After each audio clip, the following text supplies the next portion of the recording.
গিয়েছেন এবং আব্বা আসার কিছুদিনের, আব্বা শহীদ হবার কিছুদিন পরেই আমার মাও মারা গিয়েছেন। এখন আমার কেউ নাই, আমাকে ঈদের জামা কাপড় কিনে দিবার মতো কেউ নাই।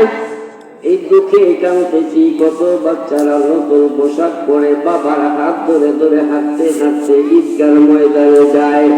আমি কার হাত ধরে ঈদগাহে যাব, এই জন্য কাঁদতেছি গো নবী। আমার নবী বলেন, বাবা কান্না থামাও। মনে করো এই মুহূর্তে আমি তোমার বাবা। সুবহানাল্লাহ না?